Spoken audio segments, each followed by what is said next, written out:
Bonjour. Après le direct d'hier soir, j'espère que nous avons été bénis.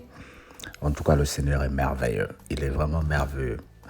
Nous sommes en train de continuer nos enseignements sur le livre d'Esther que j'aime beaucoup et j'espère que tu vas aimer et tu es en train d'aimer déjà.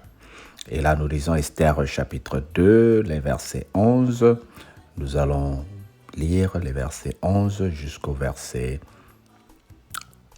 23. Lisons au nom du Seigneur. Et chaque jour, Mardochée allait et venait devant la cour de la maison des femmes pour savoir comment se portait Esther et comment elle la traitait. Chaque jeune fille allait à son tour vers le roi d'Assyrus après avoir employé 12 mois à s'acquitter de ce qui devait être prescrit aux femmes. Pendant ce temps, elles prenaient soin de leur toilette, 6 mois avec de l'huile de myrrhe et 6 mois avec des aromates et des parfums en usage parmi les femmes. C'est ainsi que chaque jeune fille allait vers le roi. Et quand elle passait de la maison des femmes dans la maison du roi, on le lui laissait prendre avec elle tout ce qu'elle voulait. Elle y allait le soir et le lendemain matin, elle passait dans la seconde maison des femmes sous la surveillance de Shakasgaz, eunuque du roi et le gardien des concubines. Elle ne retournait plus vers le roi à moins que le roi n'eût eu le désir et qu'elle ne fût appelée par son nom. Lorsque son tour d'aller vers le roi fut arrivé, Esther, fille d'Ashikai, oncle de Mardochée qu'il avait adopté pour fille, ne demanda que ce fût désigné par Hégai, eunuque du roi et gardien des femmes. Esther trouva grâce aux yeux de tous ceux qui la voyaient.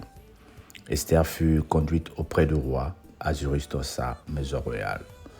Le 10e mois, qui était le roi de Thébé, la 7e année de son règne, le roi aima Esther plus que toutes les femmes, et elle obtint grâce et faveur devant lui que toutes les autres jeunes filles. Il mit la couronne royale sur la tête et la fit reine à la place de Vachi. Le roi donna un grand festin à tous ses princes et à ses serviteurs, un festin en l'honneur d'Esther. Il accorda du repos aux provinces et des prisons avec une libéralité royale. La seconde fois qu'on assembla les jeunes filles, Mardochée était assis à la porte du roi. Esther n'avait fait connaître ni sa naissance ni son peuple, car Mardochée le lui avait défendu. Et elle suivait les ordres de Mardochée, aussi fidèlement qu'à l'époque où elle était sous sa tutelle. Dans ce même temps, quand Mardochée était assis à la porte du roi Bitin et Tisha, 2 tuniques du roi, gardes du roi, cédèrent à un moment d'irritation et voulurent porter la main sur le roi d'Assyrus. Mardochée eut connaissance de la chose et en informa la reine Esther, qui la redit au roi de la part de Mardochée. Le fait ayant été vérifié et trouvé exact, les 2 eunuques furent pendus à un bois et cela fut écrit dans le livre des chroniques en prison du roi. Amen.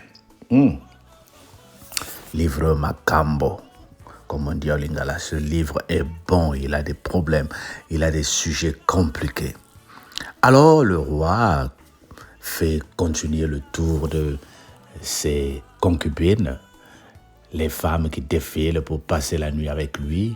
Si le roi était content, on retenait. Alors, si vous avez cette grâce-là où les femmes vont défiler,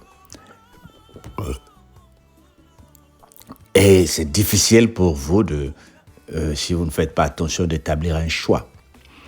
Et si vous avez cette grâce-là où vous allez défiler devant des voitures ou devant des biens, c'est aussi difficile parfois de faire des choix.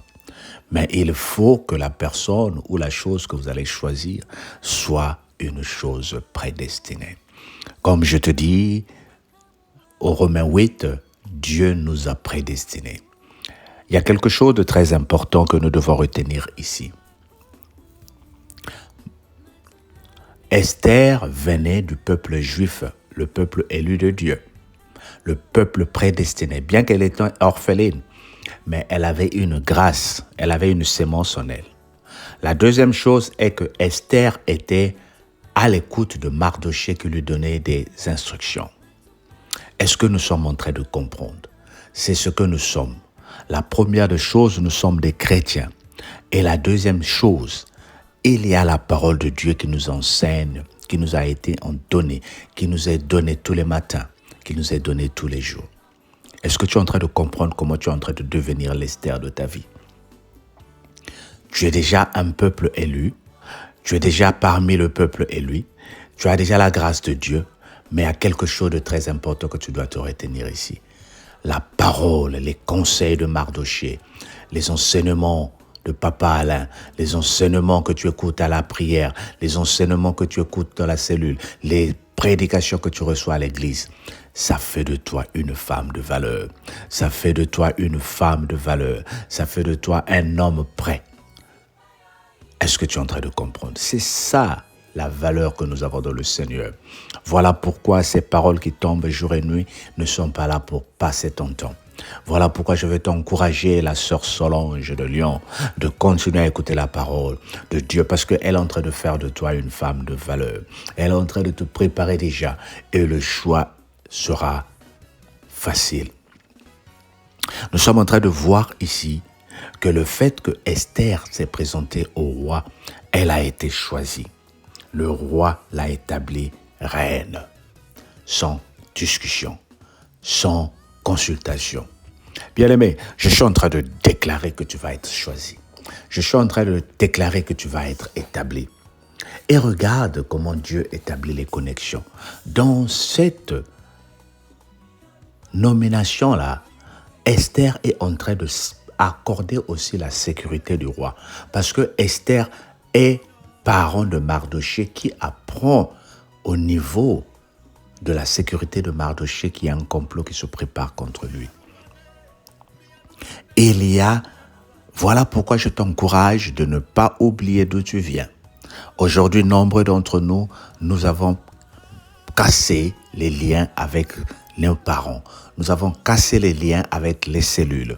Bien-aimés, il y a des pasteurs qui prient pour toi, il y a des pasteurs qui te prêchent la parole.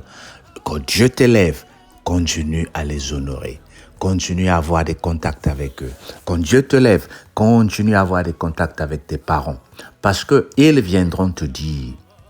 Parce que eux, ils sont dans le monde ordinaire. Mais toi, tu es devenu dans un monde écarté. Des gens comme les personnes riches, des gens comme des femmes de valeur. Tu n'as plus le temps d'aller écouter les humeurs parce que tu deviens dans un monde écarté. C'est comme les présidents de la République. Aujourd'hui, on les critique beaucoup et ne savent pas la vie de l'homme ordinaire parce qu'ils sont tellement protégés qu'ils ne peuvent même pas qu'ils ne peuvent pas avoir l'audace d'aller au marché pour connaître les besoins du quotidien. Mais il y a des gens dans ces marchés-là qui vont venir leur dire comment les choses se passent. Ne t'isole pas, ne cache pas, ne casse pas le cordon ombilical. Les relations avec tes parents, les relations avec les membres de ta prière, quelle que soit la position que tu vas avoir. Le Seigneur m'envoie te dire ce matin, il y a une connexion qui a été établie pour que toi, tu sois en sécurité. Que le Seigneur te bénisse au nom de Jésus. Amen. Père, je te prie pour cette personne qui m'a écouté. Accorde à cette personne la grâce de connaître. Tu dis, invoque-moi et je te révélerai les choses cachées. Mais qui va nous les dire? Est-ce que c'est toi, Dieu, qui va parler? Non, c'est ceux que tu as mis autour de nous qui viendra nous dire lorsque le monde voudra nous attaquer ou nous détruire. Que ta grâce soit avec nous au nom de Jésus. Amen.